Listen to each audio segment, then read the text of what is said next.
coordenada pelo Ministério do Desenvolvimento Agrário e Agricultura Familiar, o MDA, e que retoma experiências de políticas e programas pregressos, como o Programa Territórios da Cidadania, e prioriza o monitoramento, a governança intersetorial e a participação social efetiva na gestão das políticas públicas. Essa nova política tem como base o território, compreendido como o chão mais a identidade, como diria o geógrafo Milton Santos, ou seja, o território como a base de sustentação e reprodução da vida, tanto em sua forma material como em sua forma simbólica. Do ponto de vista metodológico, cada convidado terá até 8 minutos para fazer suas apresentações, com exceção do senhor Olavo, que terá até 20 minutos. E aí eu gostaria de perguntar se o senhor deseja começar.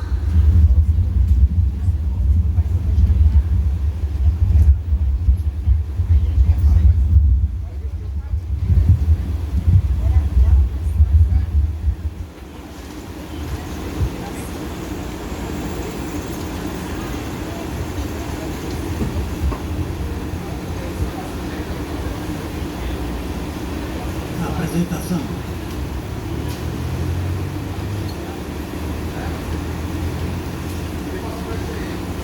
Sim. Primeiro é aquela de Rondônia, território de Rondônia.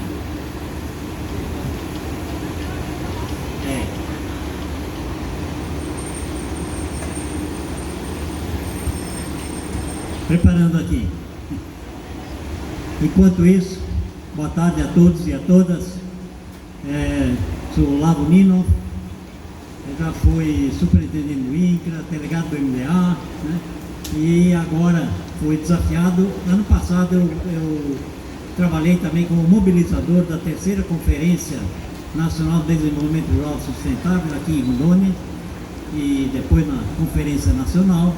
E agora eu fui desafiado para mais uma consultoria, que é reativar a política de desenvolvimento territorial, que nós vamos ver então aqui. Você consegue abrir aí.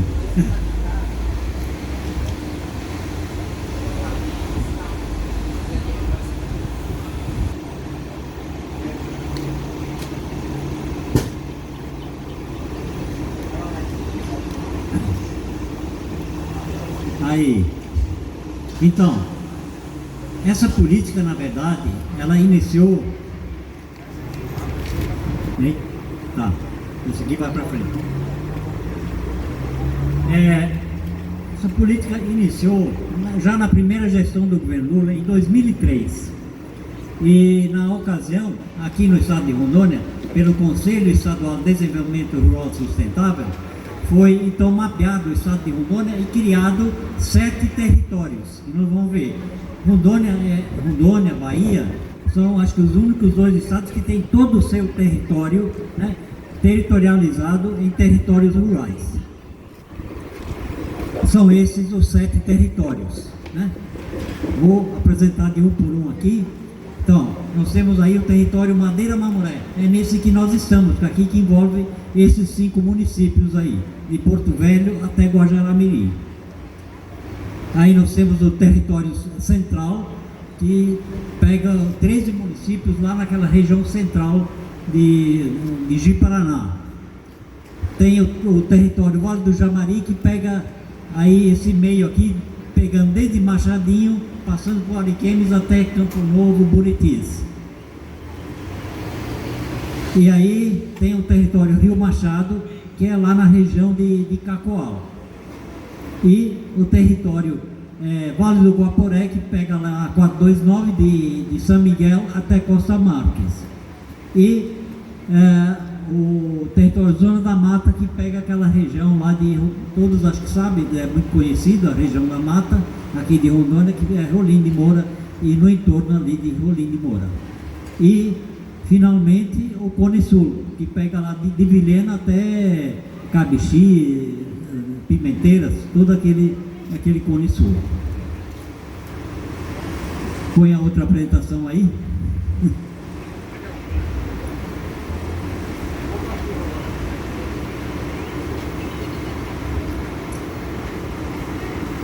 Outro artigo que vai entrar é justamente como essa política está sendo retomada.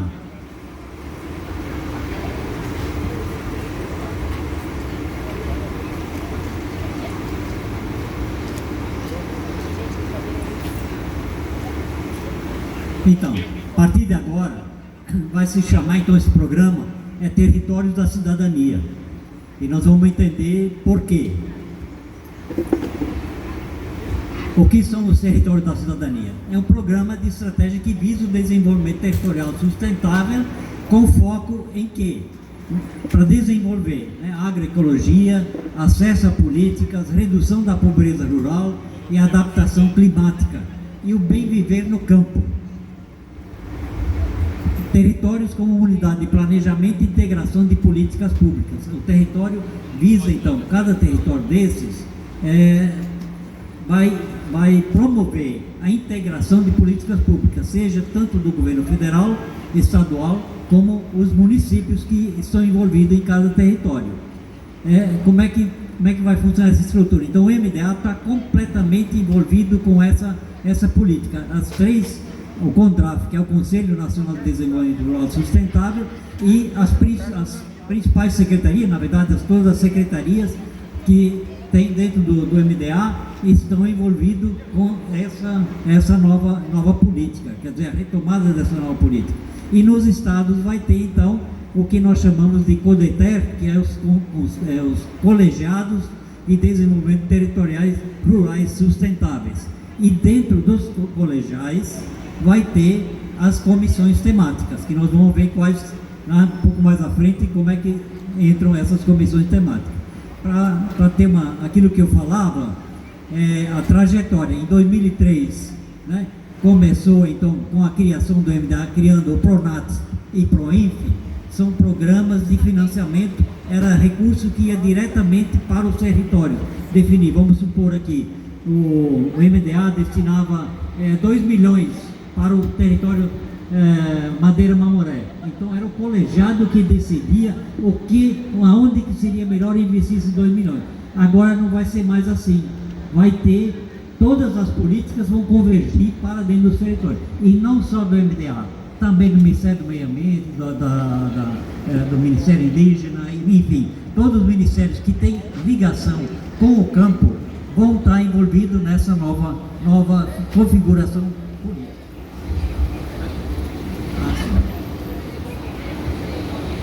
Pessoal, só um recado para todo mundo que está na feira aí, puder estar ouvindo aqui. Tem um carro, um Siena vermelho, placa NBG 5175, que está atrapalhando ali na entrada. Está bem na saída e na entrada do estacionamento. Então ninguém consegue entrar nem sair. Então, por gentileza, um Siena vermelho, placa NBG 5175, por gentileza, e até o estacionamento para poder mover o veículo do local. Obrigado.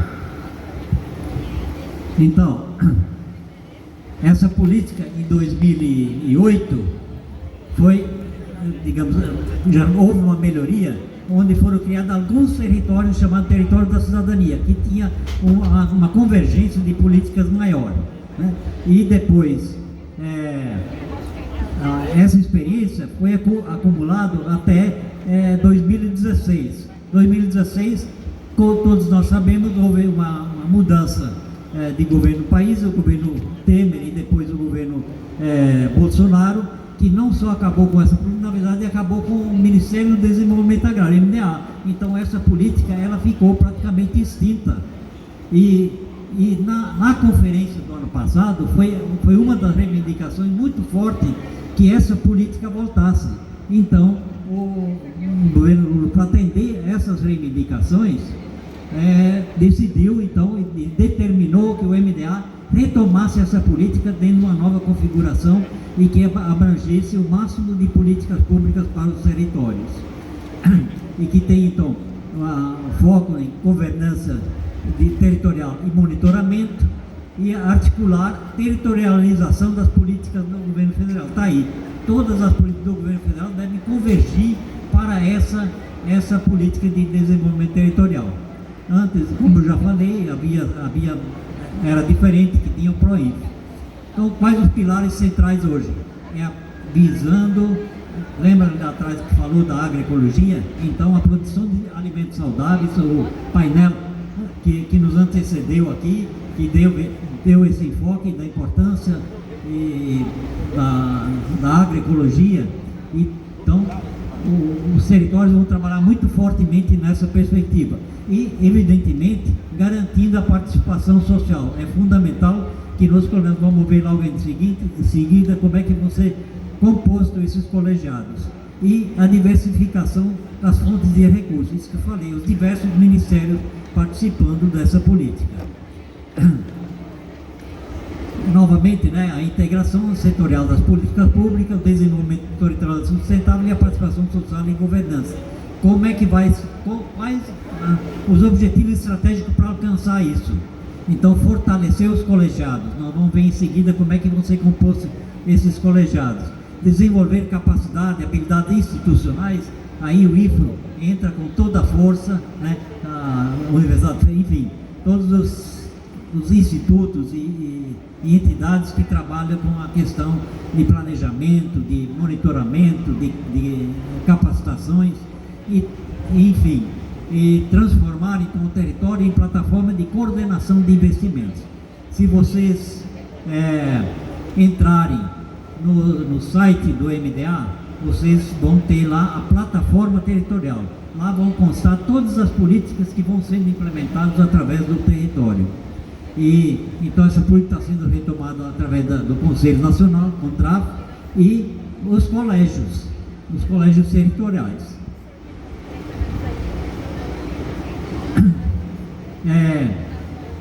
Então, o que são esses colégios? Que é a instância de participação social de planejamento de caráter consultivo e ou deliberativo, composto por representantes de organizações territoriais formais e informais, responsáveis por articular, propor, acompanhar e avaliar políticas e ações voltadas ao desenvolvimento territorial sustentável.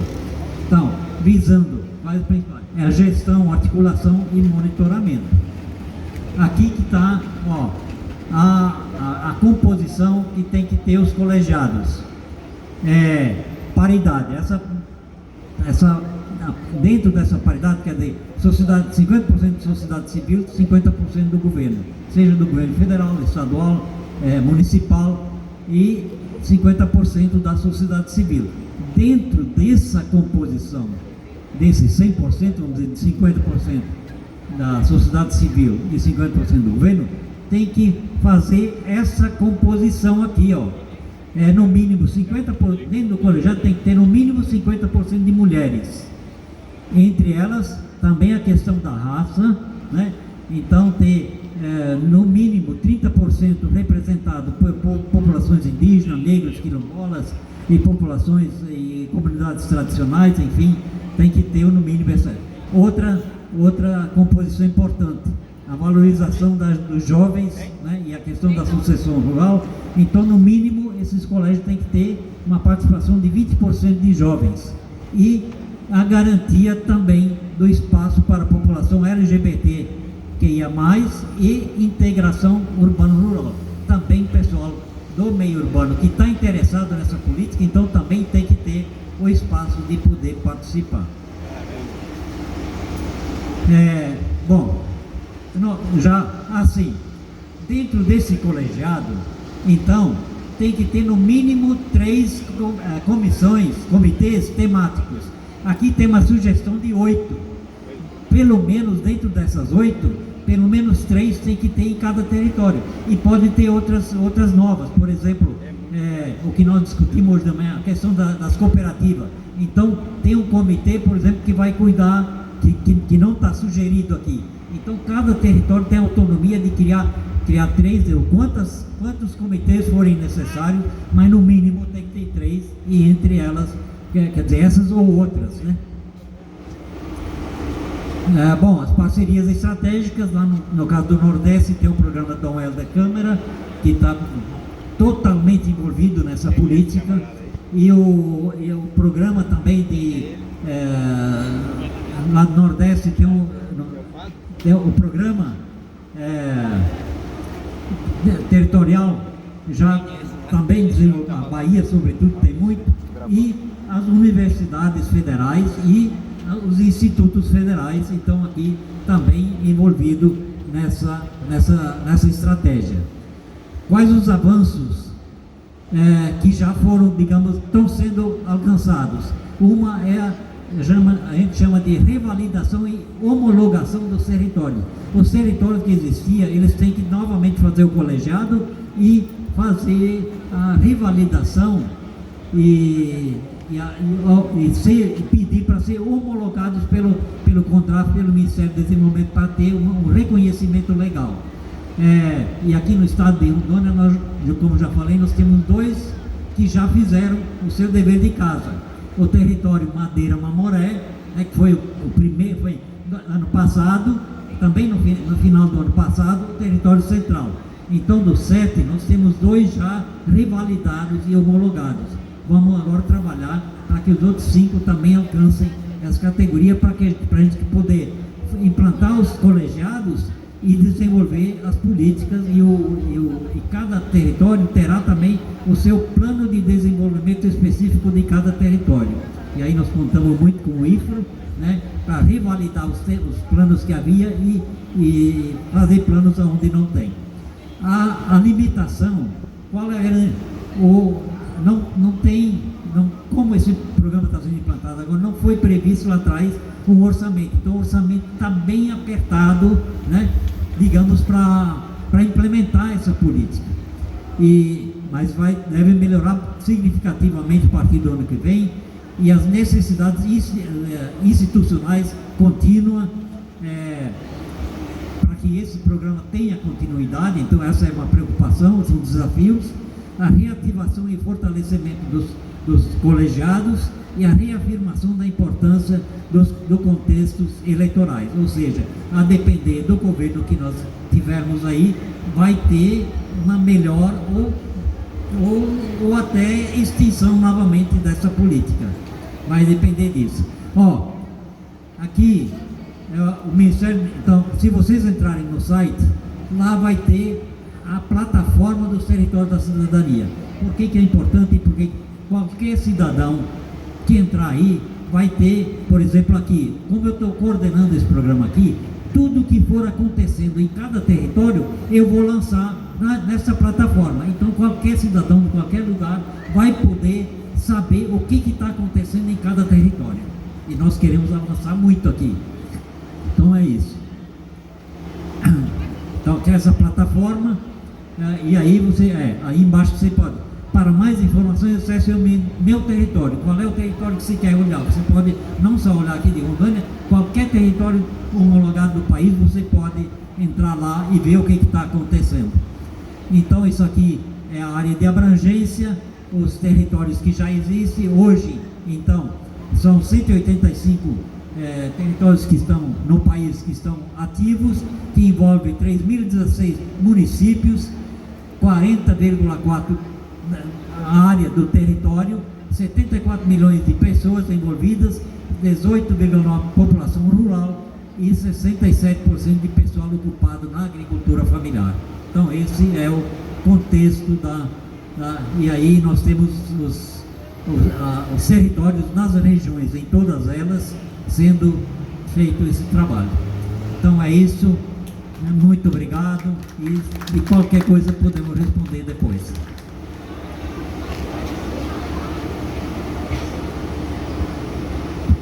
Oi, muito obrigada, seu Olavo, é uma satisfação ouvi-lo e uma satisfação saber da retomada desta política tão necessária e que fez tanta falta quando foi descontinuada. A gente fica com muita esperança de retomarmos de fato o desenvolvimento territorial sustentável em todo o Brasil e retomar as boas práticas, as experiências pretéritas e, claro, enfrentar também os novos desafios dessa nova realidade.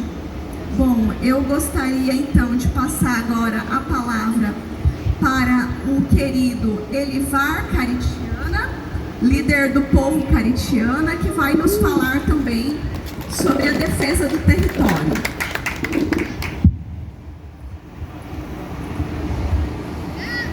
Goi muito, senhor professor. Boa tarde a todos. Boa tarde. Mais uma vez, cumprimento a mesa em nome da Nedinha, nossa grande ambientalista, ativista. Prazer estar com vocês, com esses grandes autores que defendem a causa indígena, a causa camponesa, ribeirinho, quilombolas. Então, eu sinto muito privilegiado de estar junto com vocês.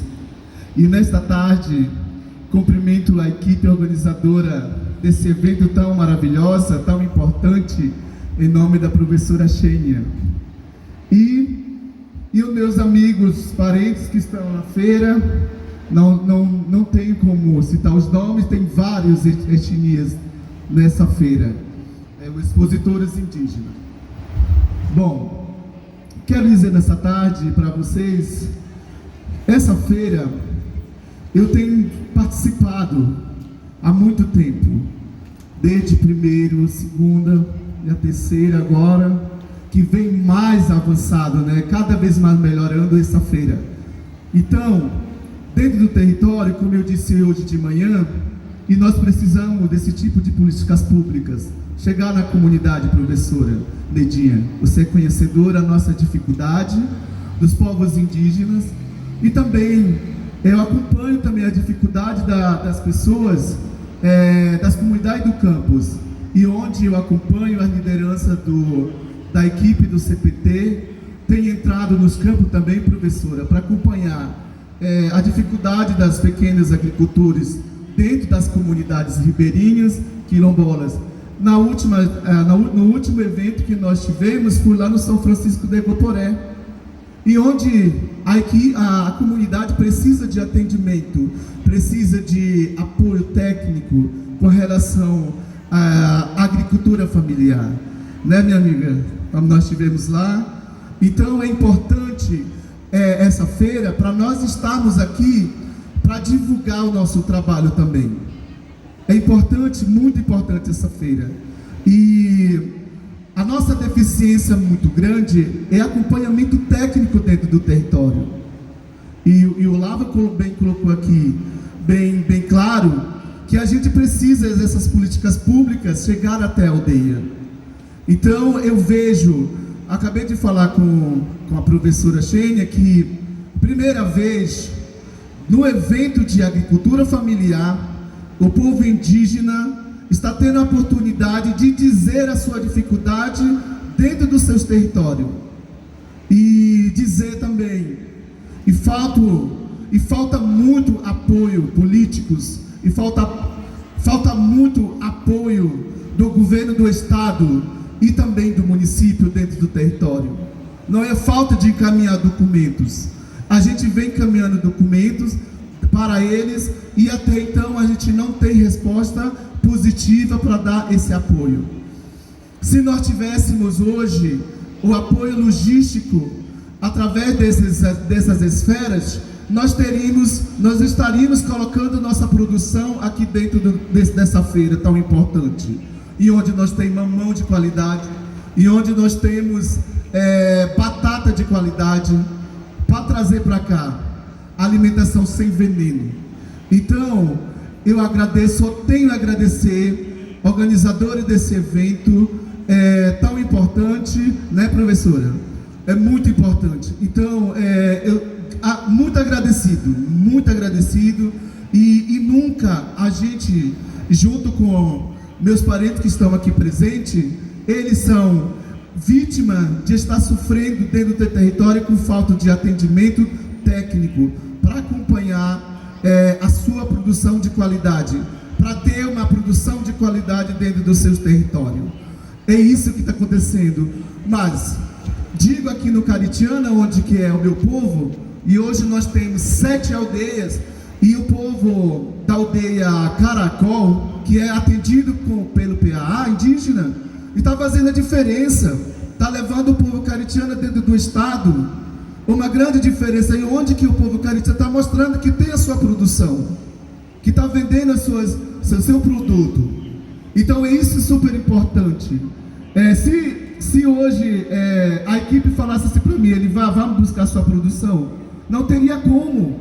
Por quê? A estrada de acesso, o caminhão não entra na estrada de acesso. Nós temos fruta estragando dentro do território. Até inclusive falei com a equipe do Canidé sobre isso. Então é muita coisa, professora, que a gente tem para falar aqui dentro. Não é só caritiana, a gente tem andado nos territórios indígenas que precisa de apoio. Eu tenho certeza que o IFRO, estando com vocês, com a Universidade Federal, e nós vamos fazer a diferença muito grande nessa luta e nessa caminhada.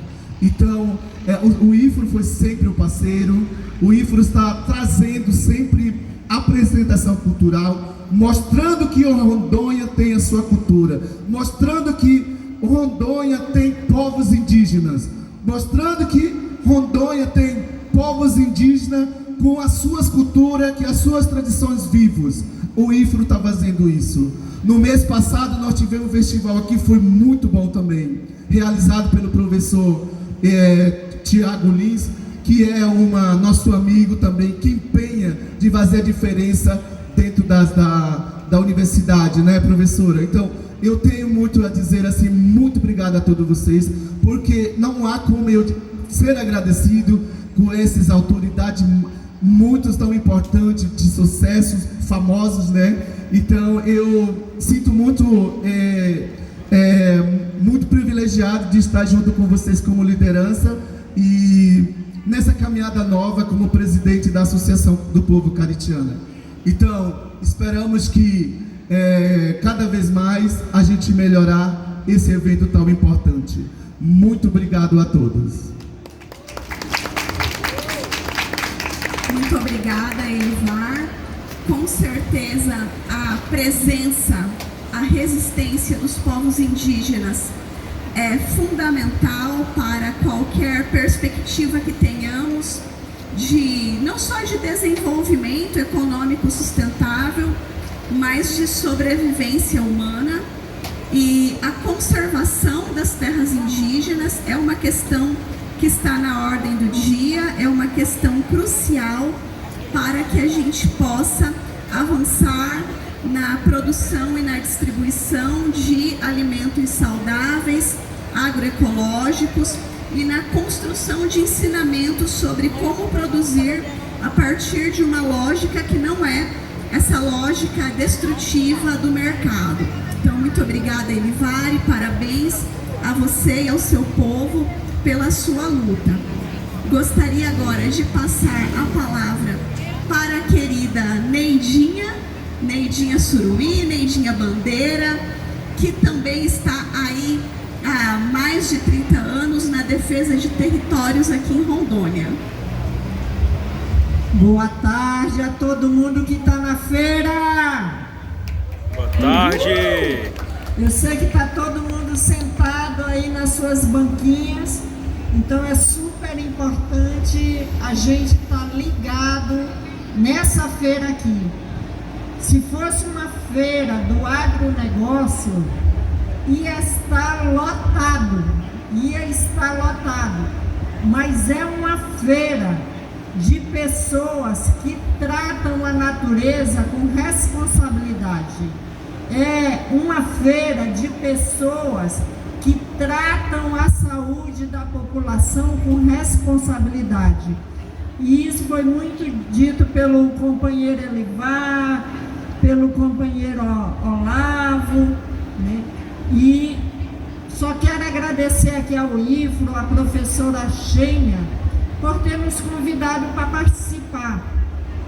Esse é um momento muito importante, gente, porque nós estamos aqui junto com o IFRO, porque todos que estão aqui são pessoas que acompanham o IFRO, que estão junto com essa instituição que é super importante para o desenvolvimento de Rondônia e que vem tratando a agricultura familiar nos territórios com muita seriedade, né? É bom a gente lembrar que quando tem de alimentação, quem é que está lá distribuindo alimento saudável? É o MST, são os territórios indígenas, são os territórios quilombolas, são os assentados, né? São os assentamentos. E eu estava ouvindo o Tino falar antes, né? Antes dessa nossa mesa aqui, né? E o Tino trazia a questão da agroecologia, da restauração, do reflorestamento que se faz voltado para a segurança alimentar, voltado para um alimento saudável.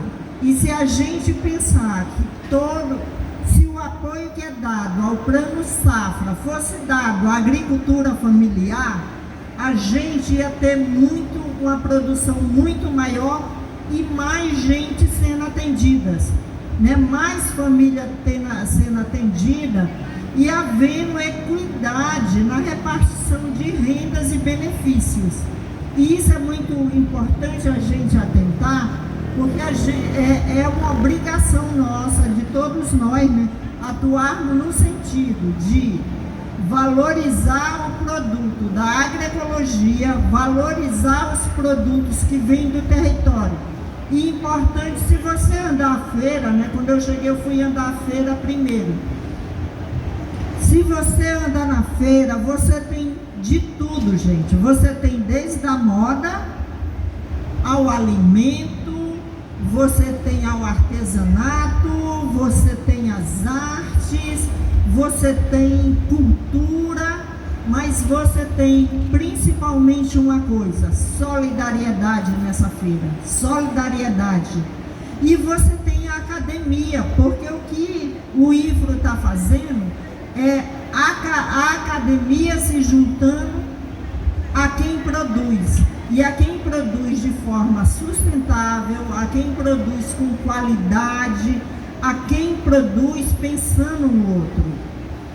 E isso é de uma importância tão grande, porque quando o Olavo apresenta os territórios e ele chama a nossa atenção para a questão do que, se a gente vai ter esses territórios fortalecidos, ou se a gente vai ter ou não vai ter esses territórios, é super importante que cada um de nós que estamos em cada barraquinha, cada expositor, cada pessoa que está visitando a feira, né, tenhamos claro que depende de cada um de nós que esses territórios se fortaleçam. Isso vai depender da nossa decisão, enquanto população, enquanto pessoas que produzem com sustentabilidade, com compromisso com a natureza. E eu digo com compromisso com a natureza porque cada produtor que está aqui está preocupado com recursos hídricos, né? Ninguém aqui que está produzindo desmata para acabar com nascente e depois não ter como produzir porque não tem água, né? Porque isso está muito ligado.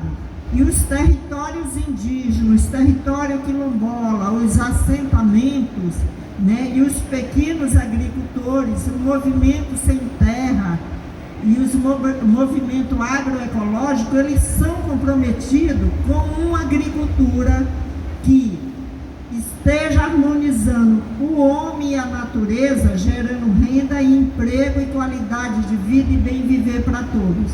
Eu agradeço o convite e me coloco à disposição de todo mundo. Aí eu esqueci, eu sou da Canidé, eu tenho essa mania, gente, começo já. Eu sou da Canidé, sou igual a Elivânia, que começou, depois falou da associação. Eu sou da Canidé, que é a Associação de Defesa Étnico-Ambiental, que é uma organização que tem 34 anos e é uma organização que atua na defesa dos direitos humanos, da natureza e do desenvolvimento sustentável, porque a gente acredita que juntos, todos, né, homem, natureza, academia, produtores, a gente consegue ter um mundo melhor para todos e todas. Obrigada. Obrigada, Neidinha. Parabéns a você e a Canidé por todos os serviços prestados na organização e na defesa dos territórios, dos povos e comunidades tradicionais de Rondônia.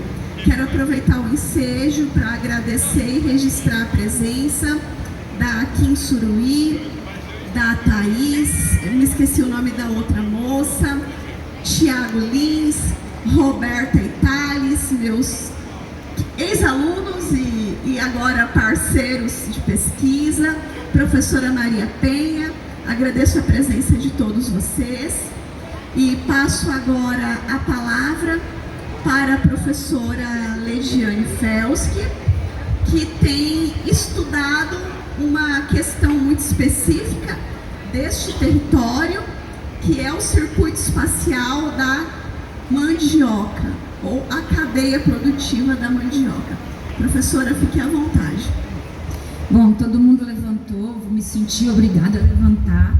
Né? Não queria dar um ar professor. Mas professora sempre fala em pé, né? Não tem jeito. Boa tarde a todas, todos e todas. Para mim é um prazer imenso estar aqui essa tarde falando com vocês. Eu quero agradecer muito o convite da professora Xênia, né? E quero dizer que para mim é uma honra estar nessa mesa assim tão qualificada, tão especial e de amigas e amigos, sabe? Isso nos fortalece, né? Essa feira, Neidinha, é uma feira de resistência do livro. Você falou muito bem. Essa feira é uma feira de resistência, porque nas 3 vezes, né? Ano passado foi lá de Paraná, no meu campus, e ano passado também a gente viu isso, que não tinha tanto público como tem na Rondônia Rural Show, por exemplo, né? Então, assim, para nós é importante fortalecer e manter essa feira, né? Então, eu acho que essa é a batalha que nós temos, né? Porque falar de agricultura familiar em Rondônia, falar de territórios tradicionais, falar de território de cidadania, né? É uma resistência e é isso. Então, eu quero falar hoje um pouco, gente, sobre uma pesquisa que nós estamos realizando sobre a cadeia produtiva da mandioca nos territórios de cidadania Madeira Mamoré. E eu tinha feito uma fala inicial, seu Olavo, explicando o que é o território. O senhor me fez um grande favor, porque trouxe até os mapas, né? Então eu agradeço muito, porque na verdade a gente tem que divulgar essas políticas. As pessoas não sabem que essa é uma política do nosso governo de esquerda, é uma política que valoriza as pessoas do campo, que valoriza a agroecologia, que valoriza os territórios tradicionais, né? Então, eu ia falar um pouquinho sobre o que é o território de cidadania, mas não foi necessário, o senhor fez isso brilhantemente, né? E a gente precisa divulgar essa política pública do governo federal. E nesse território, eu fui convidada pela professora Xênia a compor um projeto de pesquisa sobre a cadeia produtiva da mandioca. Aí eu disse, Xênia, mas eu sou da etnologia indígena, eu só sei falar um pouquinho que eu sei sobre povos indígenas. Aí virou e mexeu, tô eu lá pesquisando mandioca. Adivinha onde é que eu cheguei, gente? Pessoal, a mandioca, e aqui eu quero falar da presidenta Dilma Rousseff, que em 2015 ela proferiu sábias palavras que foram ridicularizadas pela imprensa. Ela disse assim, venham aqui saudar a mandioca. Foram exatamente essas palavras dela. Ela sabia exatamente do que ela estava falando. Tá? A ONU, a FAO, que é o órgão de alimentação e segurança alimentar da ONU, declarou a mandioca como um alimento do século XXI. Diante da emergência da crise climática, é a mandioca, tá? Que vai tirar as pessoas da fome extrema. E que daqui do Brasil, aqui da Amazônia, aqui do Vale do Guaporé, aqui do alto do Rio Madeira, a mandioca que foi domesticada, ou melhor, co-domesticada pelos povos indígenas, há 8.000 anos atrás, essa mandioca, que foi a mandioca que a gente come hoje, elaborada pela ciência indígena, porque sim, é uma ciência porque usa método científico. Não é um método científico cartesiano ocidental, é um outro método científico. É um método científico indígena, que criou, domesticou não só a mandioca, como toda a floresta amazônica, né, que manejou essa floresta entre 10 a 8.000 anos, que é a floresta que conhecemos hoje, né, que os colonizadores diziam que era um vazio demográfico.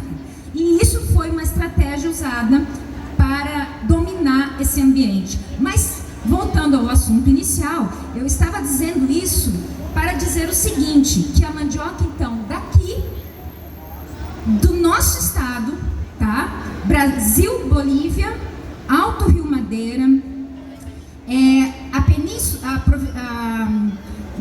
o Llanos de Morros, né, na Bolívia, é essa meiuca aqui que foi o local, um dos locais, né, pode ter havido outros, em que os arqueólogos estão empenhados e estão comprovando que a mandioca domesticada, né, a proto-mandioca domesticada saiu dessa região. Então, como que nós não vamos valorizar? Virou e mexeu, fui parar nos povos indígenas, né? E essa mandioca, ela atravessou as fronteiras e durante 300 anos da história do Brasil, foi essa raiz tuberosa que garantiu a empresa colonizadora escravocrata. Porque sem ela não teria como durante 300 anos trazer pessoas escravizadas, retirar violentamente pessoas escravizadas do seu território e manter o Brasil colonial produtor das commodities da época, né? Açúcar, café, tá? E hoje, 300 anos depois, né? A agricultura familiar da mandioca está sendo ameaçada pelo aumento das áreas de monocultura, da produção de commodities novamente, né? Lá no período republicano, teve lei que precisou obrigar os produtores a produzir mandioca, porque a monocultura da cana-de-açúcar, a monocultura do café, estava retirando o espaço daqueles que produziam comida. E houve uma grande fome, desde o Brasil colonial, antes da República ainda. E houve leis para que as pessoas plantassem mandioca, tá? E hoje, tantos anos depois, a gente está vivendo isso. Nesse momento, eu não estou fazendo etnografia em aldeia, mas a gente está percorrendo as comunidades no nosso projeto. Nós estamos percorrendo o Baixo Rio Madeira, o interior de Candeias do Jamari, o interior de Itapuã do Oeste, de Guajará-Mirim, e ali a gente está verificando que as falas das produtoras e produtores e das pessoas que transformam a mandioca em subprodutos, em derivados, farinha, biju, estão muitas vezes perdendo espaço para a monocultura da soja e do milho. A gente viveu isso outro dia em Itapuã. Um produtor de goma vai parar de plantar, porque não faz sentido ele produzir goma, sendo que a fécula que vem do Paraná, que não é a mesma coisa da goma produzida ali, essa fécula, ela é muito mais barata na feira para vender. E essa fécula, quem sabe o que é um biju, de verdade, uma goma, e uma fécula, que depois tem que misturar com água para fazer a tapioca, é diferente, né? Mas o que acontece é que essa importação está afetando o aumento do espaço destinado à soja e ao milho, está afetando também. Esses pequenos produtores hoje são resistentes, tá? Então nós estamos levantando várias questões nesse projeto, andando, indo nas comunidades, o que eu chamo de um chão etnográfico. Os números falam sim, mas a gente tem que entender o que está por trás do número, né? E a gente só consegue isso com pesquisa de campo, andando nas comunidades, andando nos lugares, andando de barco, tá? Então esse projeto está sendo assim muito importante, porque nos tem revelado no chão etnográfico, no chão onde as coisas acontecem, que é lá no produtor, as necessidades das comunidades e dos pequenos produtores que produzem a mandioca e seus derivados. Diante disso, só para encerrar, eu acho que meu tempo já deu, né? Só para encerrar, eu quero dizer o seguinte, gente, que essas políticas, eu tenho uma lista aqui, eu ia falar de cada uma delas, mas o tempo não permite, de coisas que a gente tem levantado, que são coisas muitas vezes simples, né?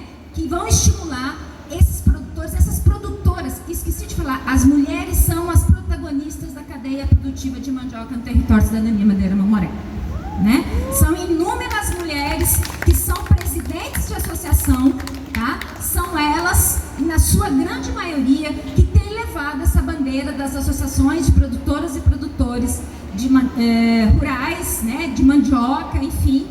E tem uma lista aqui, mas em outro momento a gente fala. Eu quero agradecer o convite, eu quero agradecer por estar aqui junto com isso, agradecer a FAPERO, né, a nossa financiadora dessa pesquisa, que tem proporcionado, agradecer aqui os nossos parceiros, né, e a nossa coordenadora, a professora Xênia, então Thales e Roberta, que são nossos companheiros de pesquisa, e a gente está aí tentando mostrar essa realidade, fazer um retrato, né, de como está a cadeia produtiva da mandioca hoje no território Cidadania Madeira Mamoré. É isso, gente. Obrigada. Muito obrigada, professora Lidiane. A agricultura familiar e a produção de mandioca, em particular, é uma atividade fundamental para a conservação dos recursos naturais e a conservação da sociobiodiversidade neste território. Então, por isso é tão necessário o incentivo a essa cultura agrícola, ao seu beneficiamento e ao seu escoamento. E, claro, sem dúvida alguma, é também um alimento saudável, né? Fonte de carboidratos amiláceos, que cumpre aí uma função nutricional de extrema relevância. Eu gostaria agora de passar a palavra para o meu querido amigo Gutenberg, assistente social lá do campus Ariquemes, companheiro da época do NEDET, Vale do Javari. Gente, eu vou usar o meu cronômetro aqui, tá? Para não estourar tanto no tempo. Pessoal, então é um prazer enorme estar aqui com vocês, tá? Quero cumprimentar aqui a mesa, né? Agradecer o convite da professora Xênia, rever bons amigos que conheci de Paraná, em Porto Velho, né? Nessa caminhada nossa aqui no estado de Rondônia. Então, como já foi apresentado, eu sou assistente social lá do IFRO, campus Ariquemes. É uma unidade de caráter agrícola, né? Então, aqui nós estamos num campus que é considerado um campus urbano e lá nós somos um campus agrícola, né? Para sair de perto do vento. E aí é o seguinte, quando eu cheguei lá nessa instituição, eu achei interessante porque é um campus agrícola, meio semelhante ao Colorado Oeste, localizado a 15,5 km de distância do centro da cidade. E eu percebi, principalmente quando eu fui fazer o meu mestrado, eu tive o prazer de fazer o meu mestrado na Universidade Federal Rural do Rio de Janeiro, através também de um convênio em parceria do Instituto Federal com essa universidade. E eu pude, a partir daquele momento, entender mais o campo, entender o mundo agrícola, né? Entender o que é essa realidade camponesa. Porque até então eu me via como alguém que se formou, né, no ano de 1998, no Paraná, vim para cá no ano de 99 e trabalhei como assistente social em diversas instituições, trabalhando, né, para promover a justiça social, a igualdade, sempre lidando com realidades urbanas. E quando eu cheguei então ali no IFRO, campus Ariquemes, eu percebi que eu e praticamente todos os servidores que trabalhavam ali, e muitos ainda estão com essa mentalidade, que pensam na instituição e olham a gestão como uma instituição urbana localizada numa área rural. Então, ou seja, eu comecei a perceber que a gente precisa entender a realidade do campo, a realidade rural, a realidade camponesa, entender os modos do próprio território onde nós estamos localizados, para que a gente possa realmente ser mais efetivo naquilo que está proposto para nós a realizarmos. Fiquei um tempo estudando sobre isso e buscando achar respostas, achar soluções, até que chegou um momento que eu tive um privilégio, vamos dizer assim, um prazer, uma alegria, né, de ser contemplado também para ser um dos estudantes de um curso de doutorado, né, nível de Inter, que é uma parceria do IFRO com a Unesp do estado de São Paulo. E através então da Unesp eu comecei a escrever um pouco mais sobre isso e entender melhor essa realidade, e pude observar que existem muitas coisas, né, que a gente precisa melhorar, pensar. Por exemplo, o Instituto Federal, ele tem uma capacidade fantástica de auxiliar no desenvolvimento das políticas territoriais. E isso a gente também tem contribuído lá no território do Vale do Jamari.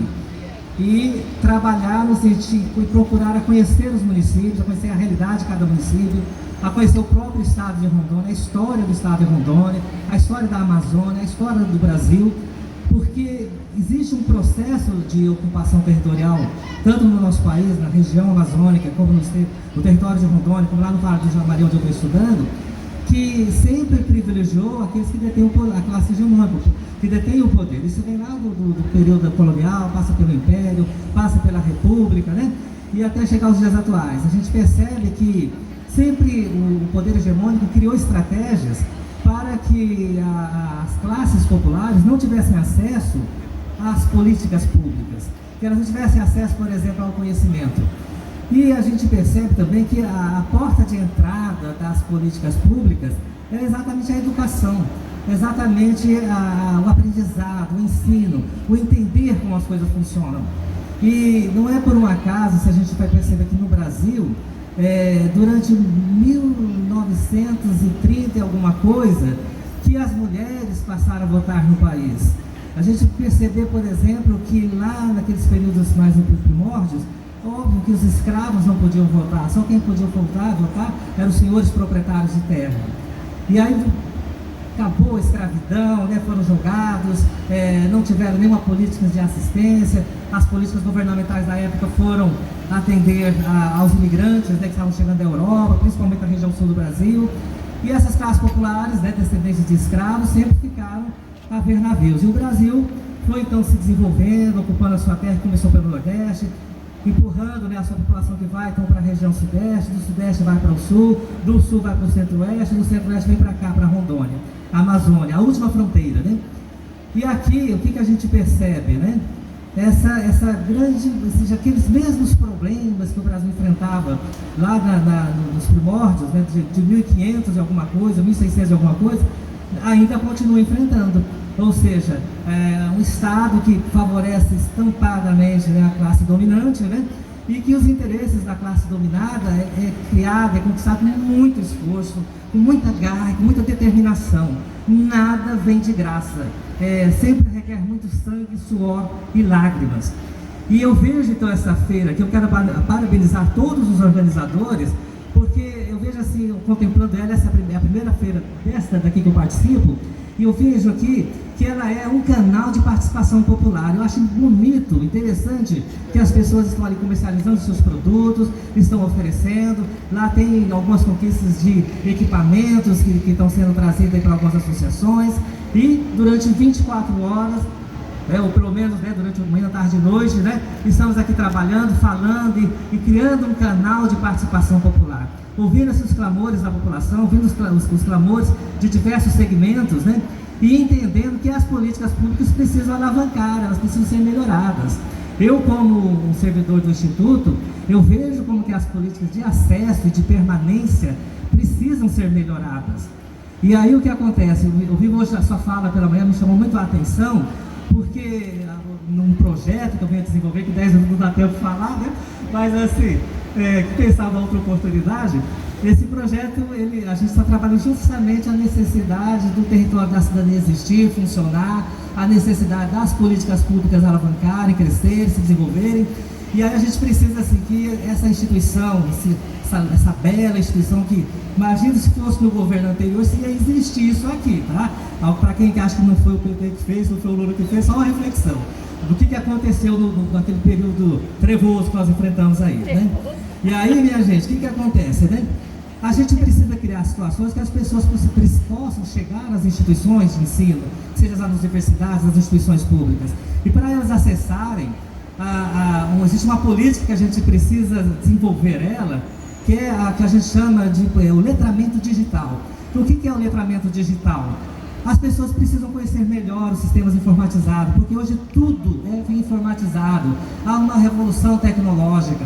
E aí o que acontece? Da mesma forma, com um determinado período histórico nosso, recente, que Paulo Freire se destacou, onde as pessoas eram analfabetas e elas precisavam ser alfabetizadas para elas poderem ler, escrever e ter o direito ao voto, da mesma forma terem condições de votar, porque analfabeto só a partir de 88 que passou a ter o direito, ainda não é obrigatório. Então, ou seja, precisava, não só por votar, mas por ter acesso a esse universo de conhecimentos que são as políticas públicas. Então, a partir daí, nós estamos na mesma situação hoje. As pessoas, a gente precisa criar programas sérios, educacionais, de letramento digital, para que as pessoas consigam sair da condição de analfabeto digitais para pessoas alfabetizadas digitais. Essa juventude que nós estamos vendo na cidade, principalmente no campo, precisam ter condições de usar a tecnologia ao seu próprio favor, sabe? Não extrapola muito essa questão de conseguir os programas dentro das instituições financeiras, das instituições de ensino, como nós aqui, como a Unir, mas vai muito além, porque tudo que é oferecido hoje está nos meios digitais. Então, existe nessas políticas que o território precisa avançar para valer na questão do alfabetismo digital. Se a gente criar estratégias, existem formas, existem maneiras para fazer isso. Infelizmente não temos tempo para falar agora, tá bom, gente? Tem outras coisas mais. A gente entende assim a importância da educação do campo, a importância que os jovens dos assentamentos cheguem até os institutos federais, e para isso requer muito recurso financeiro. Não é pouco não, tem que ter residência estudantil, tem que ter alojamentos, tem que ter transporte, tem que ter alimentação e tem que ter servidores trabalhando nos finais de semana. Tem que ampliar o quadro de servidores. Somente no final do ano passado, se não me falha a memória, ou no início deste ano, que o governo Lula assinou um decreto-lei permitindo que servidores da educação pudessem trabalhar sábado e domingo, porque até então era só o da saúde. Eu, como coordenador de uma equipe, quantas vezes recebi a informação? Não tem lei para isso, eu não sou obrigado a trabalhar sábado e domingo. Então vocês vejam só como que é lento, como que é devagar. E as instituições agrícolas, as instituições da área rural, do Instituto Federal, na minha compreensão, do meu entendimento, elas foram criadas justamente para os filhos dos assentados, para os filhos dos camponeses, para os filhos dos pequenos agricultores familiares. E aí, quando a gente não vê que essas pessoas forem representar 80% ou 90% do universo dos estudantes que estão dentro dessas instituições de perfil agrícola, significa que o nosso trabalho está deixando a desejar, porque público tem, as pesquisas que nós já levantamos demonstram isso. Gratidão, um abraço a todos. Quero agradecer também, além das pessoas que estão aqui na mesa, agradecer também o Instituto Federal e também o INCRA, e também o Ministério do Desenvolvimento Agrário, porque essa pesquisa que eu venho desenvolvendo tem o patrocínio deles, e sem o apoio deles eu não teria conseguido chegar até aqui, onde eu consegui chegar e pretendo chegar um pouco mais à frente. Gratidão a todos. Obrigada, Lutemberg. Ouviremos agora o professor Admilson, da Universidade Federal de Rondônia, e na sequência abriremos para 2 perguntas da plateia. Boa tarde, humanos e não humanos, porque eles estão também aqui entre nós.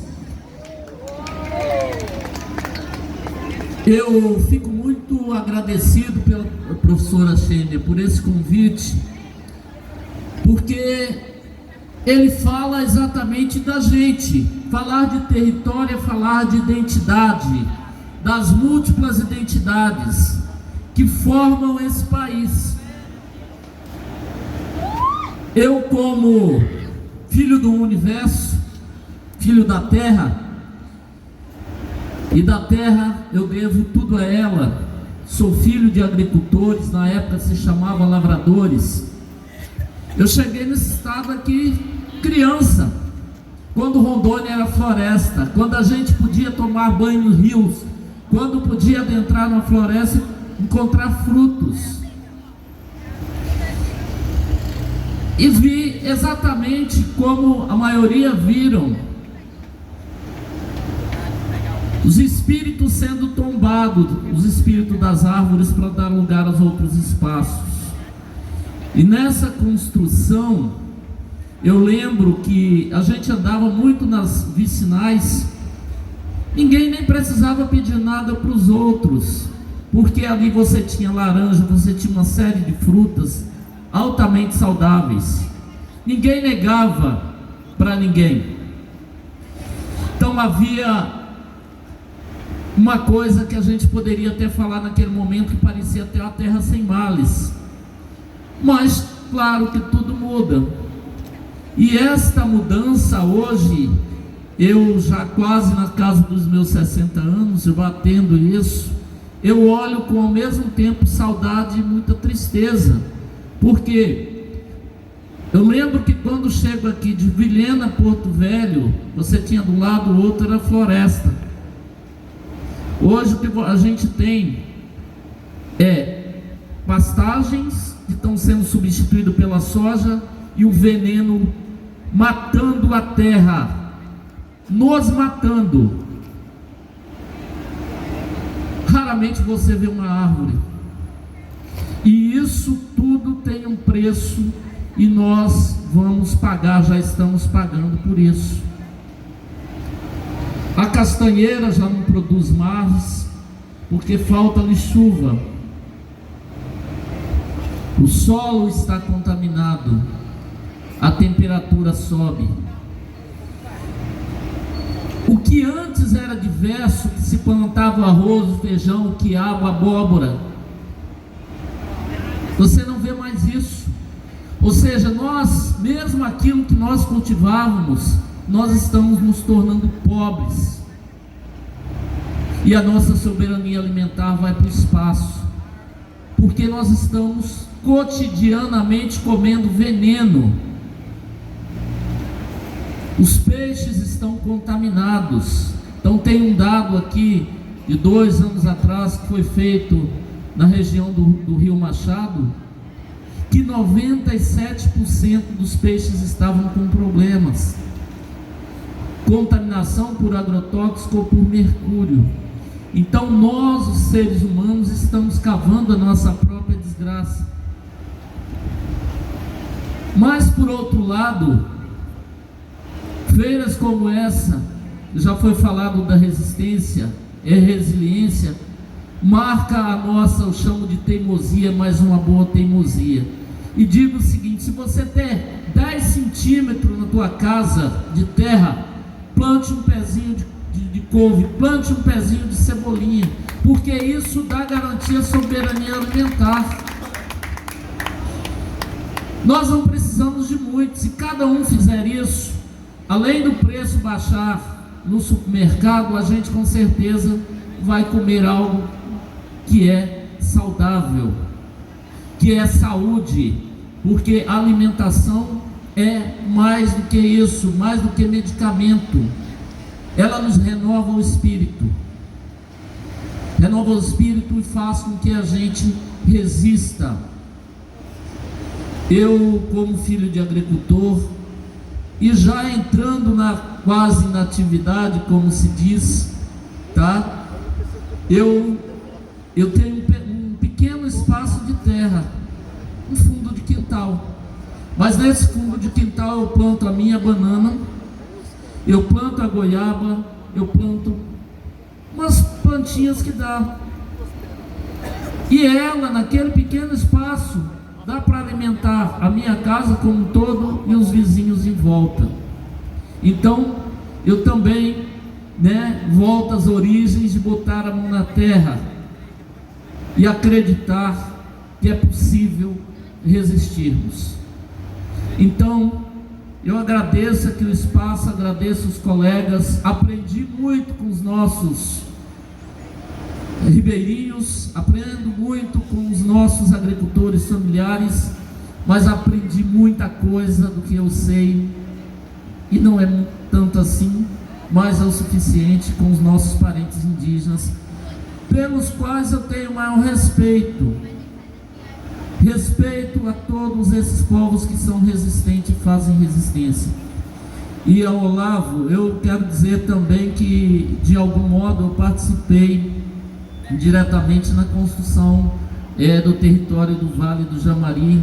Isso já tem mais de década, quando a Mauri, inclusive, era uma das pessoas que gerenciava, coordenava a presidente do colegiado ali, e a gente viu tanto que é importante quanto é bom estarmos juntos, pessoas que não se conversavam, né? Organizações que não se conversavam, e o território naquele momento deu unidade e permitiu não somente o diálogo, mas permitiu avanço. E é preciso que esses territórios eles sejam realmente fortalecidos, porque a segurança do território, a vida do território é a nossa vida. Grato.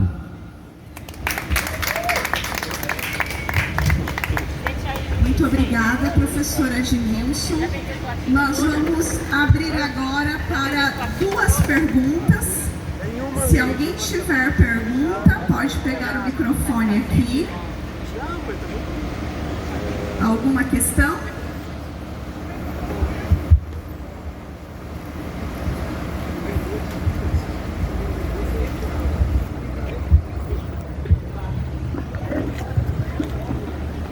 Boa tarde a todos. Eu queria fazer uma pergunta para o senhor Olavo. A gente estava vendo como que é feita, né, a implantação dos territórios, mas só que é uma coisa que depende muito, infelizmente, de governo, né? E nos casos de alternância de governo, essa política sofre, porque pode haver um corte de financiamento e aí ocorre a descontinuidade de todo o trabalho, entendeu? Então, é um trabalho perdido, como foi dito aí em determinado período. Há alguma forma de haver um continuismo da política territorial, dos territórios de cidadania, sem com que a alternância de poder ou alternância de governos, elas interfiram nisso?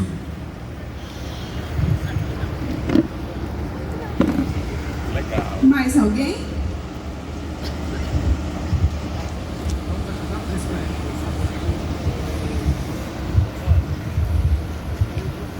Esse é o grande desafio. Quem é que pode suportar esse desafio? É o colegiado. Uma vez o colegiado constituído,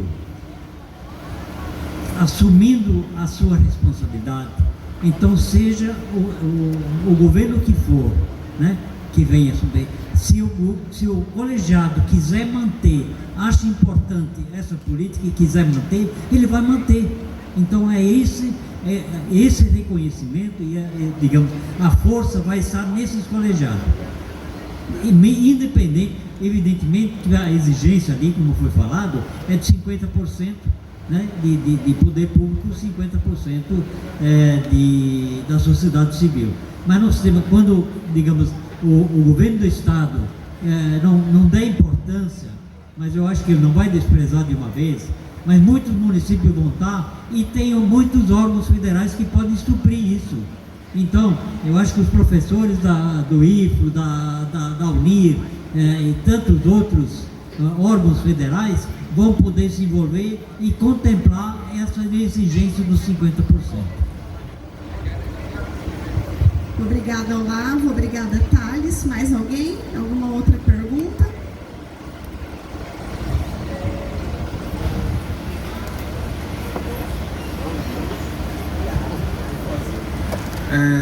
Elivar, perguntar para você, né? Se você poderia falar um pouco para a gente da experiência de vocês dentro do território na produção de alimento natural, sem agrotóxico, como é que é esse processo, né, que deve ter também a questão cultural também da sua comunidade. Bom, professor, a gente planta alimentação dependendo do tempo, para que seja bom plantio. E hoje, com essas mudanças climáticas, é tão difícil a gente controlar em que tempo a gente vai plantar macaxeira, em que tempo a gente vai plantar amendoim, em que tempo, que mês a gente vai plantar macaxeira. Está tão difícil para todos. Então, antigamente, a gente esperava o mês certo, a gente fala lua. A gente conta mês, a gente contava a lua. Então, quando chegava 6 luas, nós plantava macaxeira. Quando quando vier mais 3 luas, a gente começava a fazer roçado. Quando ficava mais 3 meses, a gente queimava a roça. E dali vem mês de chuva. Mas hoje está difícil de plantar. Mas hoje está difícil de ver a data certa. Friagem, por exemplo. O friagem é uma coisa importantíssima para a gente, para que a gente faça um festival de timbó, de pesca. E hoje a gente não tem mais. A gente não faz mais de medo de acabar os peixes, porque o nosso rio não enche mais com essas mudanças climáticas. Então a gente plantava antigamente naturalmente, tradicionalmente. E hoje, com esses avanços do desmatamento, mudou tudo. Mas ainda a gente planta sem agrotóxicos, sem venenos. Então isso vem acarretando também, afetando a população indígena com essas mudanças climáticas, com as secas, por exemplo. O rio que passa dentro do território caritiana seca, fica poluído. Se não tivesse o poço artesiano